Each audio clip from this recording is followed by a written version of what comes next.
kusikia neno lako kutoka kwako Bwana kupitia kinywa cha mtumishi wako.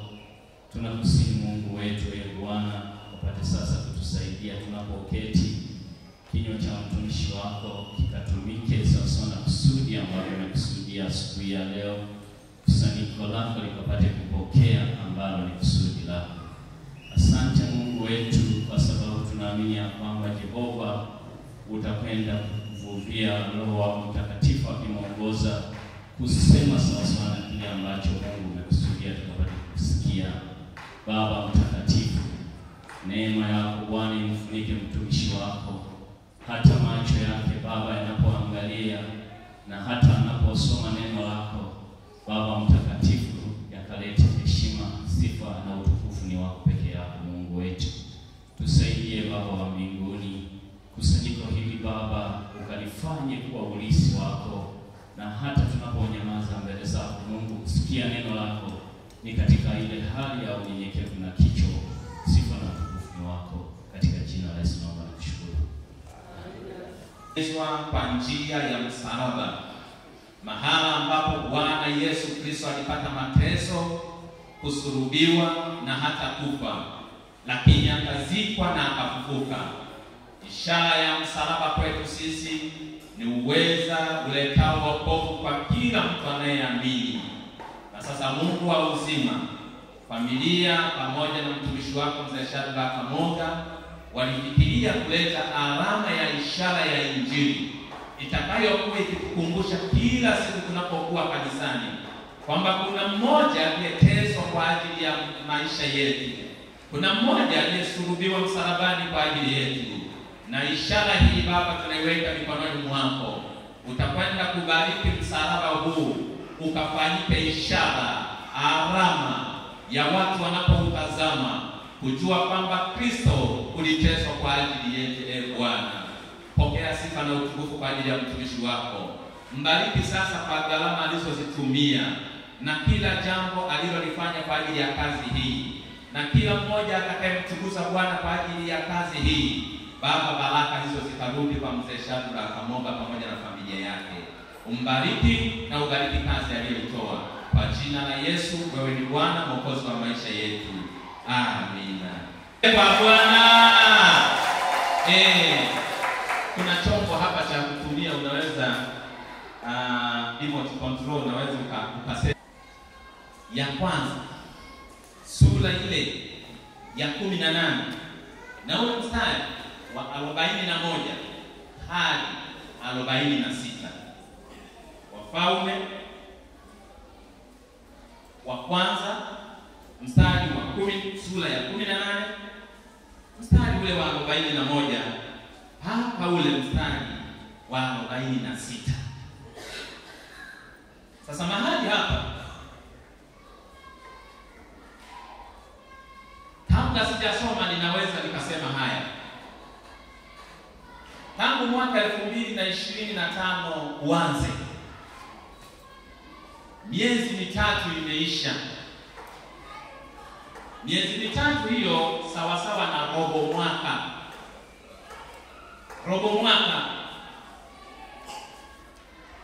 Yawezekana katika maisha yako ulikuwa umekusudia kufanya jambo fulani kwenye mwaka 2025. Na sasa kuna robo mwaka imepita. Unaweza ukajiuliza, je, umefanikiwa kwa hatua gani? Miezi mitatu imepita. Pengine ni kwaya, mlikuwa na malengo fulani. Pengine ni familia, mlikuwa na malengo fulani. Pengine ni kanisa, mlikuwa na malengo fulani ambayo mlikuwa nayo moyoni mwenu. Sasa kuna robo mwaka imekwisha kupita. Na mahali hapa somo letu ambalo tutakalo kwenda kujifunza, kwa sababu watu wanaweza wakakata tamaa kulingana na kuona muda umeenda. Kuna watu walikuwa na matarajio ya kufanikiwa jambo fulani, lakini wanaona hata mwaka unakimbia, hakuna chochote kilichofanyika. Kuna maswali matano kutimiza kusudi la moyo wako. Kuna maswali 5 yanayoweza yakakusaidia kutimiza lile kusudi la moyo wako. Moyoni mwako umekusudia kufanya nini mwaka huu? Moyoni mwako, familia yako, kikundi chako cha kwaya au kanisa zima. Kuna maswali 5 yanayoweza kukusaidia, au hata haya maswali 5 unaweza ukayatumia kumuuliza mtu mwingine kwa lengo la kumtia moyo mtu aliyekata tamaa katika kufanikiwa juu ya makusudi aliyokuwa amejiwekea. Maswali 5 haya tutayatumia katika kitabu hiki cha Wafalme ya kwanza sura ya 18 mstari wa 41 hapa ule mstari wa 46. Kwa kweli hayaonekani kama maswali, lakini tutayauliza kama maswali ili tujifunze kwa mtumishi wa Mungu Elia alitumiaje maswali haya kwake. Naomba nisome hiyo mistari. Naye Elia akamwambia Ahabu, hayo, inuka ule unywe, kwani pana sauti ya mvua tele. Basi Ahabu akainuka ili ale na anywe na kunywa. Naye Elia akapanda juu mpaka kilele cha Karmeli, akasujudu kifudifudi, akainama uso mpaka magotini, akamwambia mtumishi wake,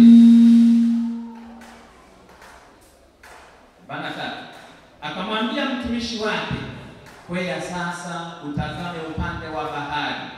Akakwea akatazama na kusema, hakuna kitu. Naye akanena, enenda tena mara 7. Ikawa mara ya 7 akasema, tazama wingu linatoka katika bahari, nalo ni dogo kama mkono wa mtu. Akanena, enenda kumwambia Ahabu, tandika ushuke, mvua isikuzuie. Ikawa muda si muda, mbingu zikawa nyeusi kwa mawingu na upepo, ikanyesha mvua nyingi. Ahabu akapanda garini, akaenda zake Yezreeli. Mkono wa Bwana ulikuwa juu ya Elia, akajikaza viuno, akapiga mbio mbele ya Ahabu mpaka kuingia Yezreeli. Bwana Yesu apewe sifa. Mtumishi wa Mungu huyu Elia, miaka 3.5 imepita, mvua hainyeshi, na sasa ameweka kusudi moyoni mwake, lengo moyoni mwake kwamba yatosha sasa, mwaka huu ninataka inyeshe mvua. Kipindi hiki sasa ninahitaji mvua ije. Ninahitaji mvua ije kwa kipindi hiki. Hilo ndio lilikuwa kusudi lake. Maana yake swali la kwanza ambalo unaweza ukajiuliza, ambalo linaweza likakusaidia. Swali la kwanza, kama maswali tulivyosema, unaweza ukajiuliza swali hili: je, umekusudia kufanya nini katika mwaka huu? Unaweza ukajiuliza swali hili. Ulikuwa umekusudia kufanya nini? Maana yake swali hili linafungua ajenda ya jambo fulani. Kama swali hili halitakuhusu, maana yake hukuwa na kusudi lolote lile, hakuna kitakachofanyika chochote kile. Jambo bila mpango, hakuna kitu kitakachofanyika. Kwani wewe ulikuwa umekusudia nini kwa mwaka huu? Wewe moyoni mwako, kikundi chako, unaweza kufahamu ulikuwa umekusudia kufanya nini mwaka huu. Elia alikusudia kwamba wakati huu ninahitaji mvua inyeshe sasa. Ndio lilikuwa hitaji lake. Mvua inyeshe. Hilo lilikuwa hitaji la Elia, hitaji lako wewe, hitaji langu mimi, kusudi langu mimi. Kwenye mwaka huu ulikuwa unajiwekea kusudi gani? Wewe mwenyewe unaweza ukalijaza pale ukaliona moyoni mwako, ilikuwa nimekusudia kifamilia kufanya hivi, ilikuwa nimekusudia kutenda hili, ilikuwa nimekusudia kufanya hili. Hili ni swali la kwanza la kuamsha. Swali la pili: je, umeanza hatua gani ya kufanikisha kusudi lako? Je, umeanza hatua gani ya kufanikisha kusudi lako? Ni kweli kuna kusudi uliloliweka kwenye familia, kuna lengo uliloliweka, lakini kama haujaweka hatua ya vitendo kulitekeleza, litabaki kuwa wazo, litabaki kwenye maneno, litabaki kwenye karatasi. Mtumishi wa Mungu Elia alipokuwa na wazo, alipokuwa na kusudi mvua inyeshe, alianza hatua akaiweka kwenye vitendo. Ule mstari wa 42 na kufikia mstari wa 43, Elia alipoanza kuweka kwenye vitendo, kwanza akaanza kumwambia Ahabu kwa tendo la imani. Ahabu alikuwa ni mfalme. Sasa kwa sababu alikuwa mlimani, teremka urudi nyumbani kwako, kwa sababu kuna mvua kubwa. Sauti ya mvua inaanza, ninaisikia mimi katika ulimwengu wa roho, inaanza kuja. Kitendo hicho ni kitendo cha hatua cha mtumishi wa Mungu Elia kutufundisha. Alianza vitendo kwa imani, kumwambia mfalme kabla ya kuonekana hata dalili ya mvua. Anamwambia sasa kuna sauti kubwa ya mvua, teremka nenda nyumbani ili usije ukanyeshewa. Hiyo ni hatua ya kwanza aliyoifanya mwenzetu. Hatua ya pili, yeye Elia akaenda pale mlimani, akaenda kuinama. Biblia inasema akainama mpaka chini, akaanza kuomba. Hiyo ni hatua aliyoifanya ya pili katika ulimwengu wa roho na ulimwengu wa mwili. Akaanza kuomba kwa ajili ya mvua. Mungu achia neema ya kuleta mvua, maana ndilo hitaji la moyo wangu kwa wakati huu.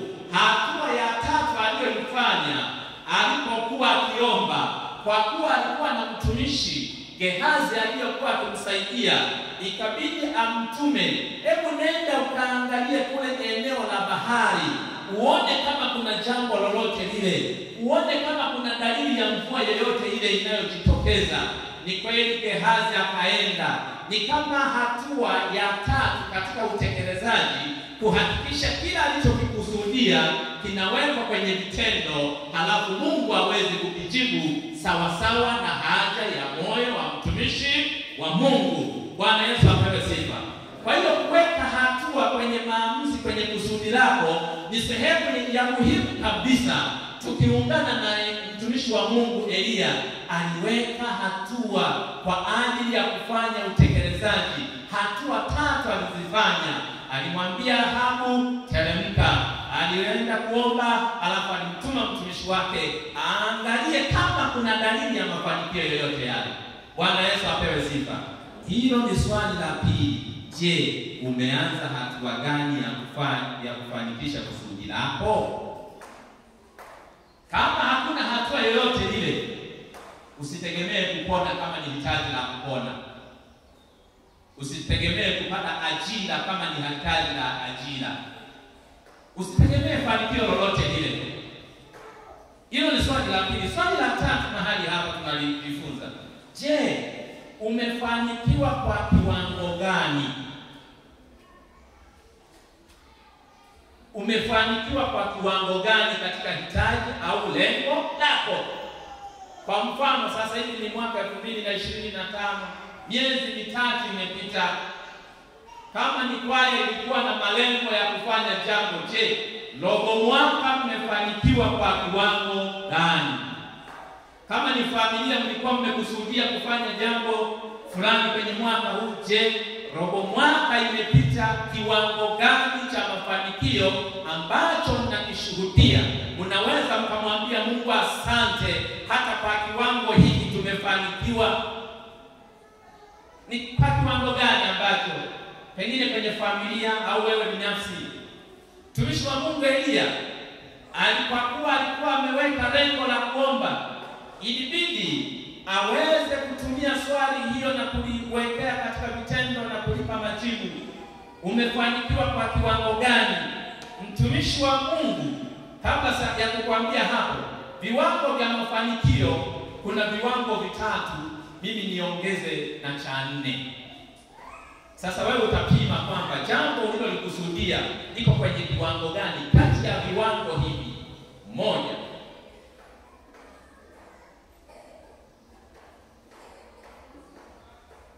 1, kuna kiwango cha juu.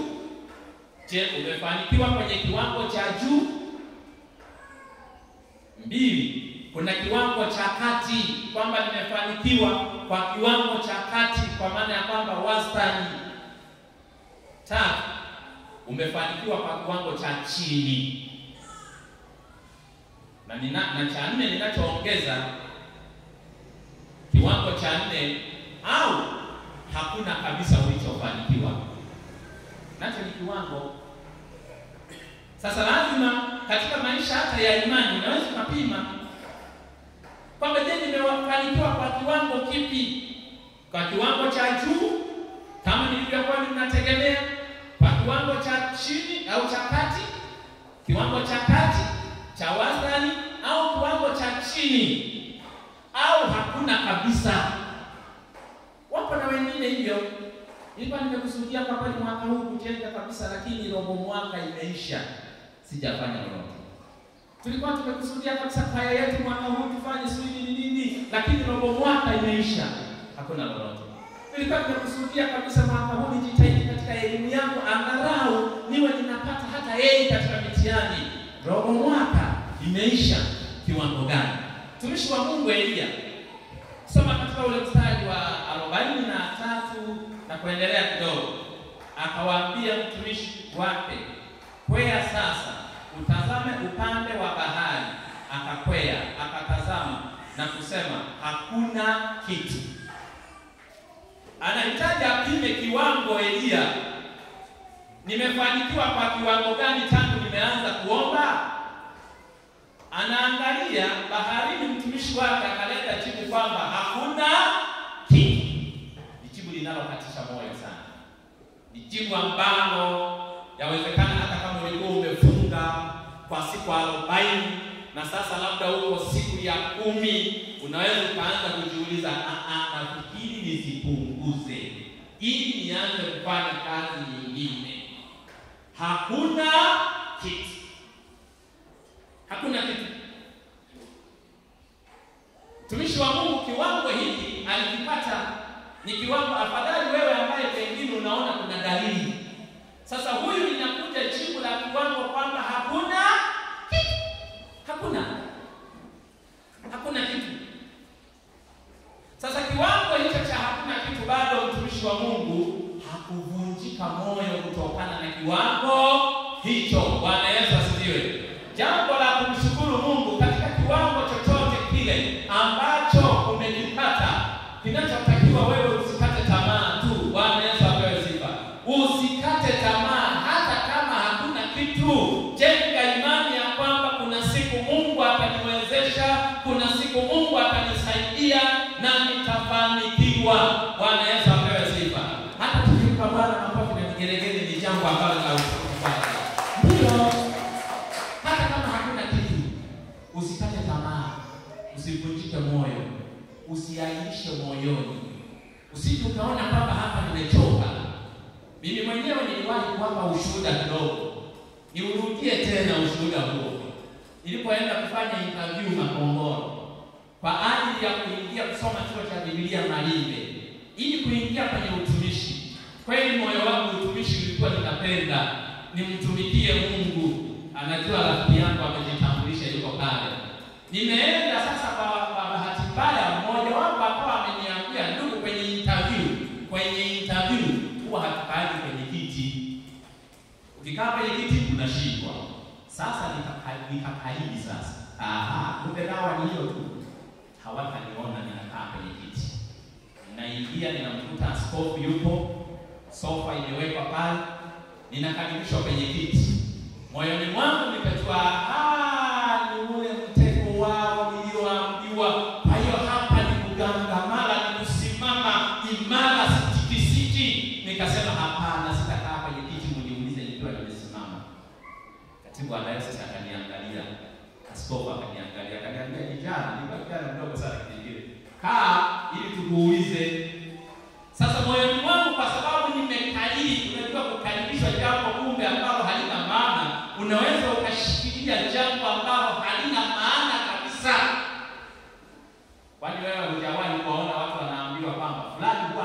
anakutegemea na ni rafiki yako kabisa, unatoka umenishikilia, ukikutana naye anakusalimia Bwana Yesu asifiwe. Bwana Yesu asifiwe, unafikiri sijajui unayonipendea, kumbe mtu wa watu umechongewa tu na maneno mengine, yaani wala umeshikilia hilo. Anakuuliza nini, utajijua wewe mwenyewe. Si hapo watumishi wa Mungu, na mimi nilikadirisha hivyo, lakini niligharimu kama wewe utakavyo kugharimu kama umekadirisha jambo ambalo sio sahihi. Ninauliza maswali hamna tu, yaani ninaendeleza kama basi hivi, naona nitafeli mtihani, ngoja nisimame, maana nikisimama tu ndio kufaulu kwangu. Askofu alikasirika, askofu Lungwala akaweka alama ya X kwenye jina langu, akaniambia toka kijana ustadi, una kiburi, unakataa kukaa mbele ya askofu. Je, kwa Wakristo utakuwaje? Hayo ndio aliyoniambia. Na mimi sasa nilipofukuzwa nikajiuliza, hivi kweli ndio nimefeli mtihani hivi tu? Nikaanza kujiuliza, kwa nini nimeng'ang'ania jambo ambalo yaani halina maana? Ninatoka nje kule, nikaenda kujiuliza, nikasema nitarudi, nikamwambia nisameheni jamani, nimekosea. Nikarudi, askofu akasema, umerudi tena kijana? Ndio. Una matatizo gani wewe? Akasema, hapana, naomba tu nisamehe. Umegundua kosa lako? Ndio. Nini? Ukataa kukaa kwenye kiti. Haya, kaa tuone. Swali la kwanza, tuambie nani alikuambia ukikaa kwenye kiti utafeli mtihani? Usipotuambia uondoke. Na askofu kipindi anauliza hivyo, alikuwa anahisi mchungaji wangu ndiye aliyeniambia, na kwa kweli hakuwa mchungaji. Sasa nikaona ya nini njia kuu nianze kusema sijui nani na nani.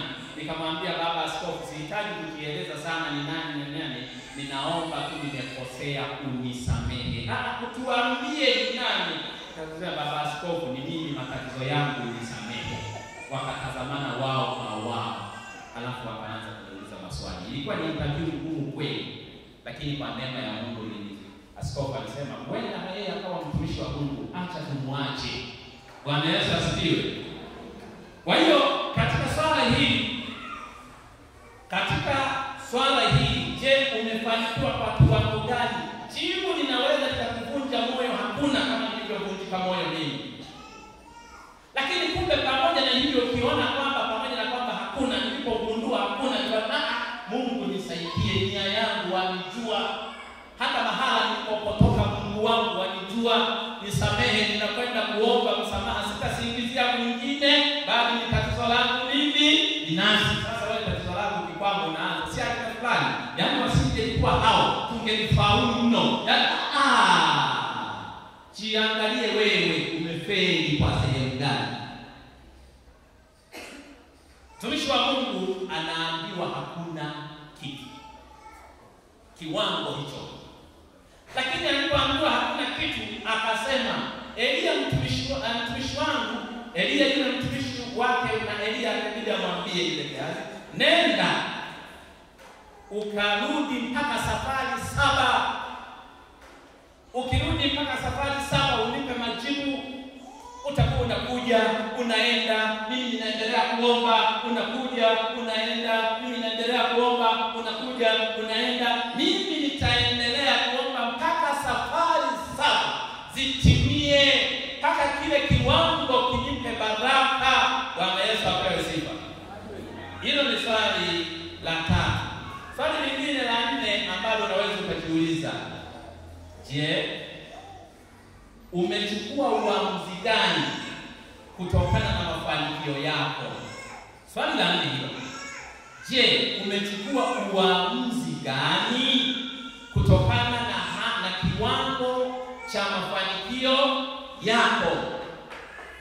Ni kweli ulikuwa umekusudia kufanya jambo fulani, matokeo yake hayajafaulu. Je, umechukua maamuzi gani? Kuna maamuzi ya aina nyingi. Niseme maamuzi labda 3 tu. Unaweza kulingana na mafanikio, labda umefanikiwa vizuri, au umefanikiwa kwa kiwango cha kati, au umefanikiwa kwa kiwango cha chini, au hakuna kabisa.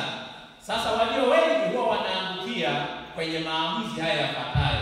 mtu anaweza akaamua kuendelea mbele kutokana na mafanikio aliyofanikiwa.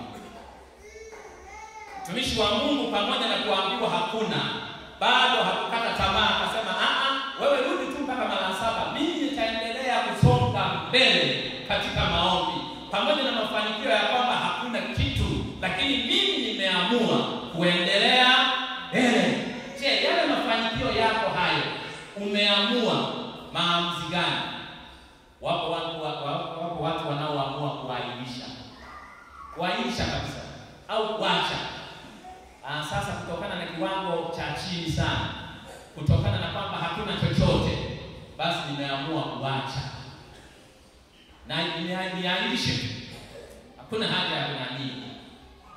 Mabinti wengi akiendelea anatarajia kupata wachumba, miaka inaenda, mwisho huu unaenda, baadaye anaanza taratibu kujikatia tamaa.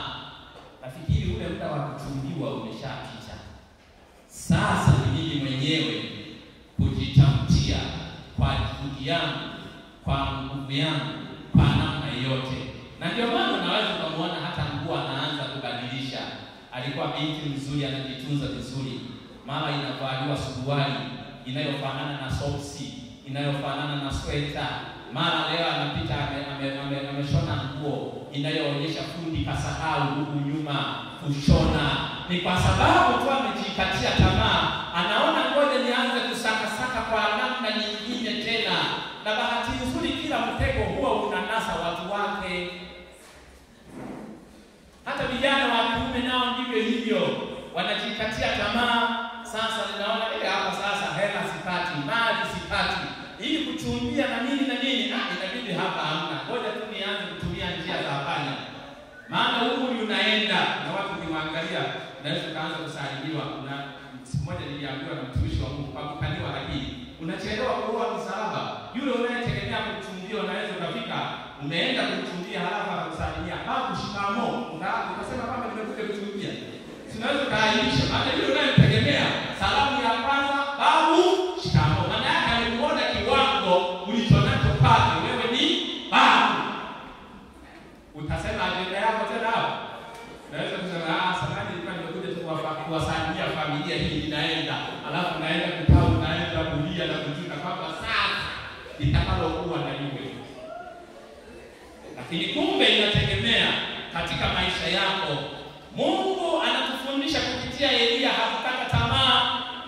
Pamoja na kiwango cha kwamba jibu hakuna kabisa, bado alisema nitaendelea kuomba, nitaendelea kufanya, utekelezaji uendelee kufanyika, mtumishi wangu endelea kwenda, usikate tamaa mpaka mara 7. Hakanihakikishe kiwango cha mafanikio yangu yamepanda kutoka kwenye hatua ya hakuna, yameenda kwenye hatua nyingine. Bwana Yesu apewe sifa. Na ndio maana mtumishi wa Mungu baada ya kuendelea safari ile ya 7, mtumishi wa Mungu akasema, ninaona kuna wingu dogo kama kiganja cha mkono katika eneo la bahari, na lenyewe bado ni jahili. Kidogo kama kiganja, unategemea mvua ikanyesha, na yenyewe inaweza kusababisha ukakata tamaa. Kwa hiyo unaweza kaahirisha au kuacha, lakini bado pia unaweza ukaamua acha niende mdogo, kwamba ile kasi niliyokuwa nayo sasa basi, ili mradi nipo nusu nimeahirisha, nusu ninaendelea, nusu nimeahirisha, nusu ninafanyaje, ninaendelea. Ndivyo hivyo hata katika maisha ya imani, watu wako kwenye sehemu hiyo. Nusu anakuja kanisani, nusu ameshaahirisha. Hata kwenye kwaya, nusu ni mwimbaji, lakini nusu alishafanyaje, alishaahirisha. Yaani hata kwenye jambo lolote lile nusu yupo, lakini nusu ameamua kwamba kutokana na matokeo haya hata niende mdogo. Wasinielewe nimeahirisha, wala wasinielewe kwamba niko pamoja nao. Leo yupo, kesho yupo. Nini? Amepima yale tasmini ya matokeo yakamvunja moyo. Akaamua kufanya maamuzi ya kwenda kidogo. Sasa huyu mtumishi wa Mungu anamtuma, anamwambia nimeona ni kama kiganja, lakini bado yeye hakukata tamaa, atiwa moyo kwamba pamoja na ishara hizo bado kwangu ni baraka. Bwana Yesu apewe sifa.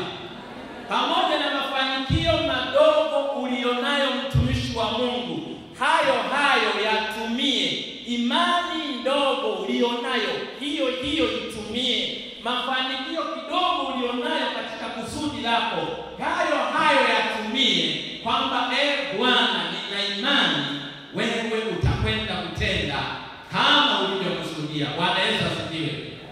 Swali la 5 la mwisho katika maswali niliyoandaa, je, mpaka hapo una imani kiwango gani kwa Mungu wako?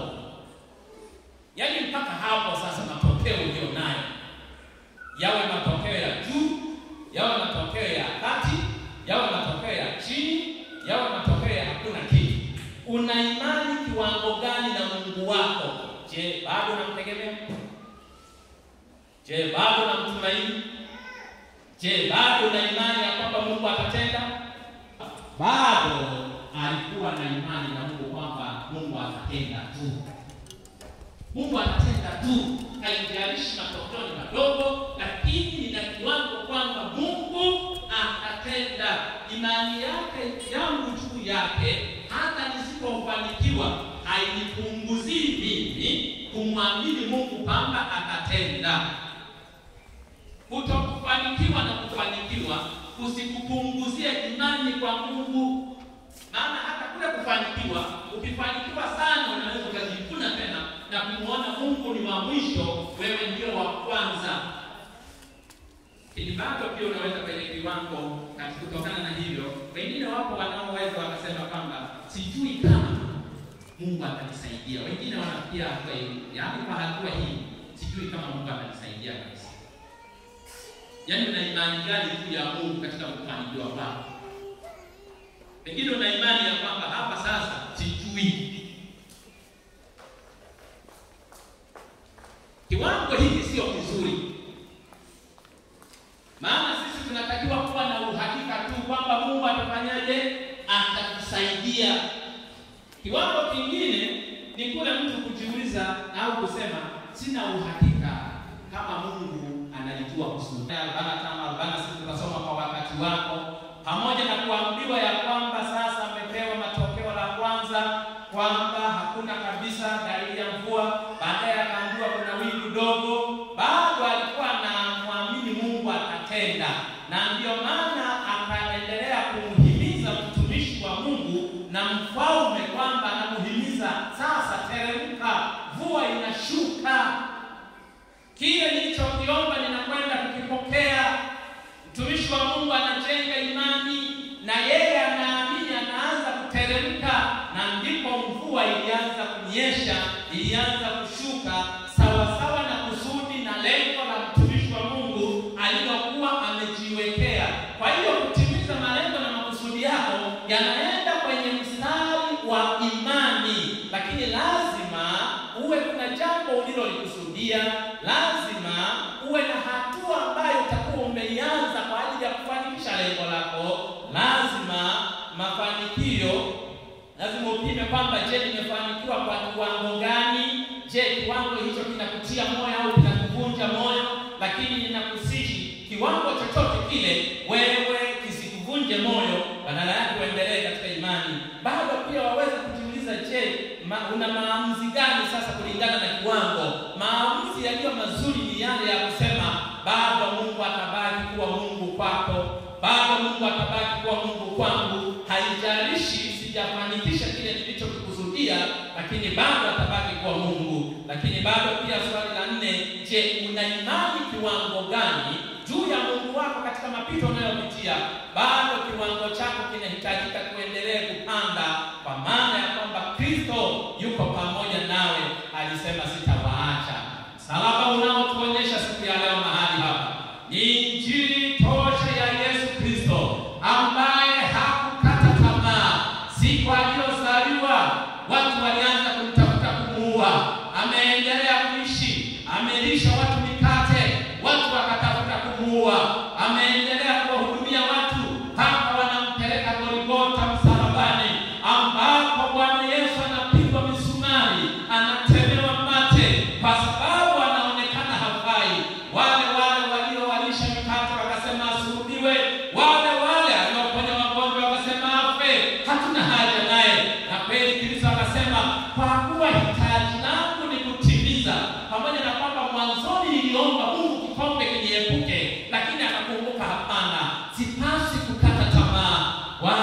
Yesu akawa mtii hata mauti ya msalaba, na akagongomelewa msalabani. Biblia inasema amekirimiwa jina lipitalo majina yote, kwa jina la Yesu Kristo kila goti lipigwe, la vitu vya mbinguni, vya duniani na vya chini ya dunia. Ni kwa sababu ya imani katika maisha yake, lengo lake alitimize aliyetumwa na Baba. Ndugu yangu, lengo ulilo nalo, simama katika imani ya Kristo, ipo siku litatimia na ukapewa nafasi na baraka na Bwana. Jina lipitalo majina yote kutoka kwa Yesu likatokana na uvumilivu wa malengo aliyokuwa anayakusudia, naye sasa dunia yote inamwabudu, na yeye ndiye kimbilio la wote. Naomba tusimame, alafu tutakwenda kuomba. Pengine wewe wajua katika haya maswali uko kwenye hatua gani? Pengine huna jambo lolote lile, pengine una jambo lakini kila kitu umekifanya kimeshindikana, hata imefikia hatua sasa hii inabidi kuharibisha. Inawezekana hata kiwango cha imani kimepungua. Mungu akusaidie siku ya leo kupitia somo hili. Unayo nafasi tena ya kumwambia Bwana, ninahitaji kusonga mbele. Naomba kila mmoja tuombe, hata nafasi ya kuomba hitaji lako lolote lile. Baba, katika jina la Yesu Kristo, kwa kuwa wewe ni Bwana Mungu wa wote wengo, wakati mwingine tunaposhindwa kufanikiwa, tunakata tamaa katika malengo yetu. Wakati mwingine katika masuala ya imani, tunaposhindwa kuona matokeo mazuri, tunavunjika moyo. Tazama, yawezekana mmoja wetu yupo aliyevunjika moyo, alikuwa anahitaji kuomba jambo fulani, lakini miaka imeenda imepita hajafanikiwa, na hata wakati mwingine ameamua kupunguza maombi kwa ajili ya kijana huyo, muinue baba huyo, muinue binti huyo, akaweze kusimama tena. Bwana, tathmini ya maisha yake anapoona hafanikiwi, yasiwe matokeo ya kuvunja moyo, bali kama mtumishi wako Elia, pamoja na kuambiwa ya kwamba hakuna dalili, bado anaendelea kukuomba, amekulilia Bwana, lakini bado haujaitika. Baba, hatuchoki kuja mbele zako, kwa jina la Yesu achilia uzima. Wapo watu ambao katika mafanikio yao, wengine ya kibiashara, wamejaribu kila mbinu, inashindikana, wameamua kukata tamaa. Baba, kwa jina la Yesu ninaomba, kwa jina la Yesu fufua kazi yako ndani ya mioyo yao. Wapo watu waliona karama mbalimbali, kwa sababu wanaona matokeo sio mazuri, hata wanapomtumikia Mungu hawapongezi wala kupata thawabu yoyote hapa duniani.